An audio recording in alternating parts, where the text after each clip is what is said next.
Hello students, today we'll discuss important formulas of matrix and determinants. यहाँ पर हम जो भी बात करने वाले हैं that is as per CBSE syllabus year 2023. जो भी स्टूडेंट हमसे रिलेटेड किन्हीं भी सर्विसेज को अवेल करना चाहते हैं तो गिवन बिलो नंबर्स पे आप हमें व्हाट्सएप कर सकते हैं. मोस्ट इम्पॉर्टेंट फार्मूला जो यूज़ होने वाले हैं मैट्रिक्स और डिटरमिनेंट में, सबसे पहले ये मैट्रिक्स की प्रॉपर्टीज़ हैं. मैट्रिक्स की प्रॉपर्टी कम्यूटेटिव प्रॉपर्टी है. ये कम्यूटेटिव प्रॉपर्टी का मतलब होता है मैट्रिसेस को जब आपको ऐड करना है तो आप किसी भी ऑर्डर में उन्हें ऐड करेंगे, रिजल्ट सेम आएगा. यदि ए प्लस बी पहले कर लेते हैं या बी में ए को ऐड करते हैं तो रिजल्टेंट मैट्रिक्स सेम आएगा.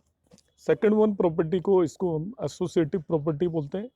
एसोसिएटिव प्रॉपर्टी में हम क्या कर रहे हैं, ए और बी मैट्रिक्स को पहले ऐड करके एक मैट्रिक्स निकालेंगे, फिर उसमें सी हम ऐड करते हैं, या ए के अंदर बी और सी को ऐड करके ऐड कर देते हैं. दोनों केसेस में रिजल्ट में कोई भी फर्क नहीं पड़ने वाला है. इन जनरल मैट्रिसेस को आप किसी भी ऑर्डर में ऐड कर दीजिए, कोई भी डिफरेंस नहीं आएगा रिजल्ट में. अब किन्हीं भी दो मैट्रिसेस को आपको सम को आपको किसी एक नंबर से मल्टीप्लाई करना है. ए प्लस बी लिया आपने और उसको एक नंबर से मल्टीप्लाई किया, या ए और बी को उसी नंबर से मल्टीप्लाई करके ऐड कर दीजिए, अभी भी कोई डिफरेंस नहीं आने वाला रिजल्ट में. K into A plus B it would be equal to K A plus K B. There will be no difference. Next is the multiplication of matrices. So multiplication of matrices, I want to tell you first thing, the first concept is multiplication of two matrices is possible only when number of columns in the first matrix is equal to number of rows in the second matrix. Number of columns in first matrix is equal to number of rows in the second matrix. It is like this. I will show you by an example. Suppose A is a matrix, its order is suppose 2 into 3. So it can be multiplied with another matrix who has 3 rows. Means if I write B as a matrix, the product of A into B is possible only B has 3 rows. It can have any number of columns. B can have any number of columns. So the product of two matrices are possible only if the first matrix number of columns in first is equal to number of rows in second. The second thing, when we'll get the A into B, its order would be equal to number of rows in first and number of columns in second, 2 into 1. So there are two important things. The product of two matrices is always not possible. It is possible if number of columns in first matrix is equal to number of rows in second, and the result will have order equal to number of rows in first and number of columns in second.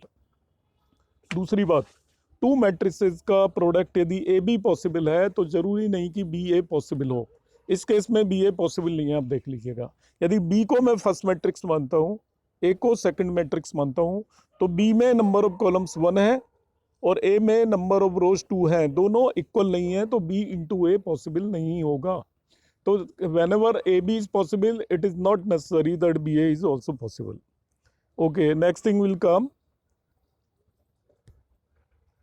If A, B and B A both are possible, it is not necessary both are equal. Equal हो भी सकते हैं मगर necessary नहीं है कि वो equal होंगे. तो इस चीज़ को भी ध्यान रखना है. एसोसिएटिव प्रॉपर्टी आपका मल्टीप्लिकेशन में भी एप्लीकेबल है. 3 मैट्रिसेस का आपको प्रोडक्ट लेना है. इफ इट इज़ पॉसिबल तो A इंटू बी आप पहले ले लीजिए, उसका आप C से प्रोडक्ट ले लीजिए, या आप B और C निकाल लीजिए, उसका A से प्रोडक्ट ले लीजिए. इसी ऑर्डर में ये सेम होगा. डिस्ट्रीब्यूटिव लॉ है A इंटू बी प्लस सी, मतलब A का आप B और C के सम से प्रोडक्ट लीजिए, या it will be equal to A B plus A C. Similarly A plus B into C, right side में आपका यदि C आ रहा है, that will be equal to also A C plus B C. एक multiplicative identity है for identity matrix. हम identity matrix को किसी भी मैट्रिक्स से मल्टीप्लाई करेंगे तो वही मैट्रिक्स आएगा. A into I is equal to I into A is equal to A only. Now the property of transpose. Transpose you know, transpose निकालने के लिए हम क्या करते हैं, कॉलम्स को रोज में चेंज कर दीजिए या रोज को कॉलम्स में चेंज कर दीजिए. ऐसा करने पे जो मैट्रिक्स आता है वो ट्रांसपोज मैट्रिक्स होता है. अब ट्रांसपोज की प्रॉपर्टी है, किसी भी मैट्रिक्स के ट्रांसपोज का फिर से ट्रांसपोज ले लेते हैं. डबल ट्रांसपोज लिया, एक बार ट्रांसपोज लिया फिर से ट्रांसपोज लिया, तो will get the same matrix again. Further आप एक मैट्रिक्स को एक नंबर से मल्टीप्लाई करके ट्रांसपोज ले रहे हैं, के से मल्टीप्लाई किया, के इंटू ए का ट्रांसपोज लिया, आप ए का ट्रांसपोज लेके उससे के से मल्टीप्लाई करेंगे, एक ही रिजल्ट आएगा। के इंटू ए ट्रांसपोज, जो नंबर है उसका ट्रांसपोज से कोई फर्क नहीं पड़ने वाला है, आपको केवल ट्रांसपोज मैट्रिक्स का ही लेना होता है।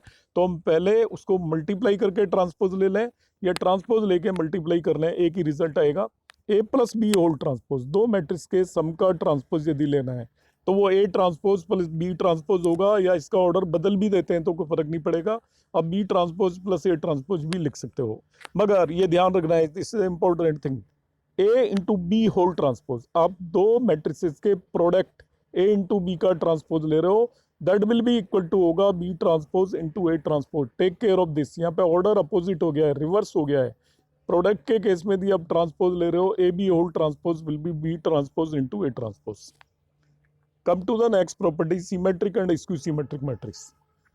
कोई भी मैट्रिक्स सिमेट्रिक होगा यदि उसका ट्रांसपोज उस मैट्रिक्स के खुद के इक्वल आ जाए। मतलब आप ट्रांसपोज ले रहे हो मैट्रिक्स का और आपका कोई भी चेंज नहीं हो रहा, फिर से वही वैल्यू आ जाती है, तो आप कहेंगे it is A symmetric matrix. और स्क्यू सिमेट्रिक होगा यदि ट्रांसपोज आप ले रहे हो और वो उसका नेगेटिव वो मैट्रिक्स आ जाता है। यहाँ पे बाई मिस्टेक छूट गया है, this is minus A transpose is equal to minus A हो तो उसको स्क्यू सिमेट्रिक करेंगे। तो हमें देखना है तो सिमेट्रिक है या स्क्यू सिमेट्रिक है, आप मैट्रिक्स का ट्रांसपोज ले लीजिए, वापस से वही आ रहा है तो आप कहेंगे सिमेट्रिक है, और सेम चीज आ रही है but with the negative sign तो अब आप कहेंगे it is a skew symmetric. Skew symmetric की एक कंडीशन होती है, उसके डायगोनल एलिमेंट्स ऑलवेज जीरो होते हैं। यदि डायगोनल एलिमेंट नॉन जीरो है तो मैट्रिक्स स्क्यू सिमेट्रिक नहीं हो सकता। फर्दर एक और प्रॉपर्टी है, कोई भी मैट्रिक्स ए दे रखा हो और आपसे कहे कि आप सिमेट्रिक मैट्रिक्स में कन्वर्ट करिए, तो A plus A transpose always symmetric होगा और A minus A transpose always asymmetric होगा या स्क्यू सिमेट्रिक होगा। तो हम किसी भी मैट्रिक्स में उसी का ट्रांसपोज यदि ऐड करते हैं तो you will get A symmetric matrix. किसी भी मैट्रिक्स में उसका ट्रांसपोज यदि सब्ट्रैक्ट कर दें तो आपको स्क्यू सिमेट्रिक मैट्रिक्स आ जाएगा। तो किसी भी मैट्रिक्स को यदि आपने दो पार्ट में ब्रेक करना है, one having symmetric and another one is skew symmetric, तो आप उसमें उसी का ट्रांसपोज ऐड कर दीजिए तो वो आपको सिमेट्रिक पार्ट मिलेगा, और उसका ट्रांसपोज सब्ट्रैक्ट कर देंगे तो स्क्यू सिमेट्रिक मैट्रिक्स आपको ऑब्टेन हो जाएगा। फर्दर आती है properties of the inverse of matrix. Inverse हम स्क्वायर मैट्रिक्स का ही निकालते हैं, नॉन स्क्वायर मैट्रिक्स का इनवर्स नहीं निकालते। अब यदि किन्हीं भी दो मैट्रिसेस का प्रोडक्ट किसी भी ऑर्डर में यदि हम ले लें, A into B equal to B into A, और वो आइडेंटिटी मैट्रिक्स हो जाए तो दोनों एक दूसरे के इनवर्स हो जाते हैं। B equal to A inverse होगा और A equal to B inverse होगा।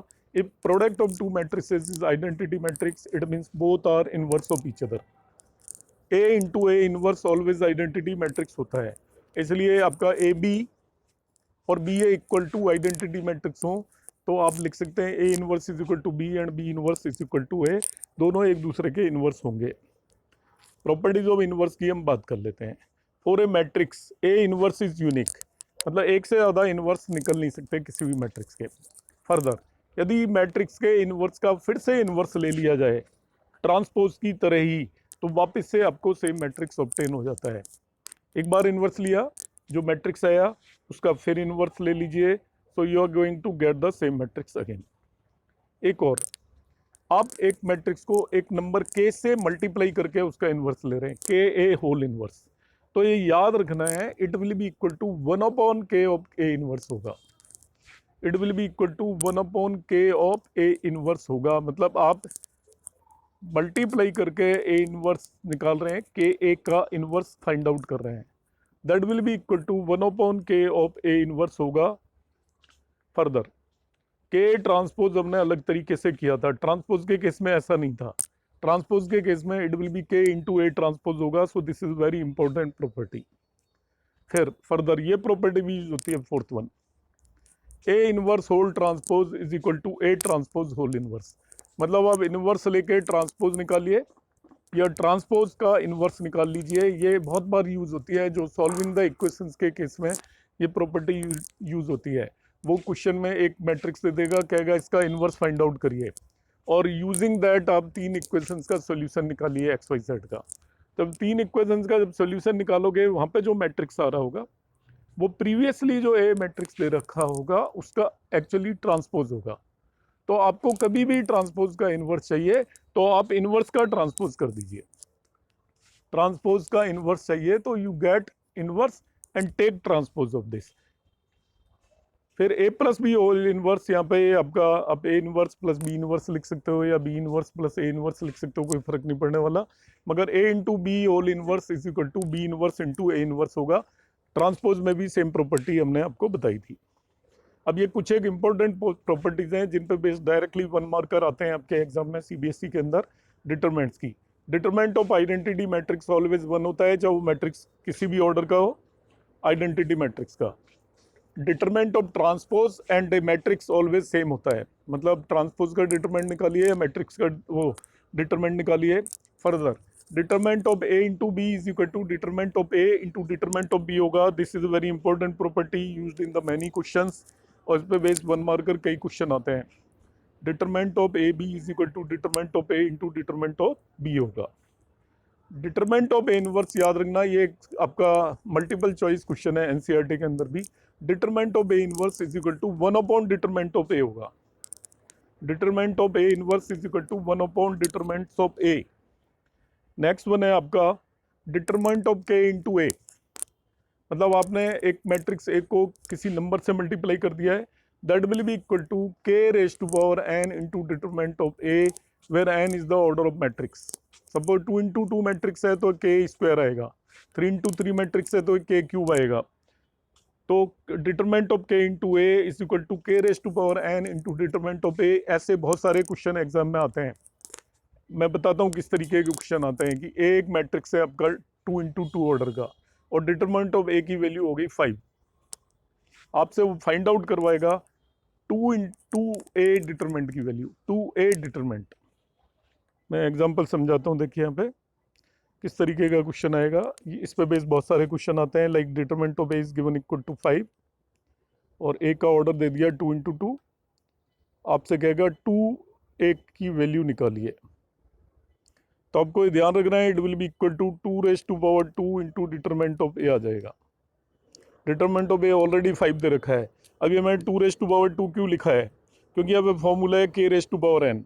व्हाट इज के ये 2 है और व्हाट इज एन, जो भी इस मैट्रिक्स का ऑर्डर है वो एन है। इस तरीके से 4 इंटू डिटरमिनेंट ऑफ ए 20 इस क्वेश्चन का आंसर होगा। तो ये आपको याद रखना पड़ेगा, it's a very important property from exam point of view. Again determinant of minus A is equal to -1 into a, so it is -1 raised to power n into determinant of a आएगा। ये भी ध्यान रखना है, यदि negative से multiply कर दिया तो आप सीधा नेगेटिव मत कर देना।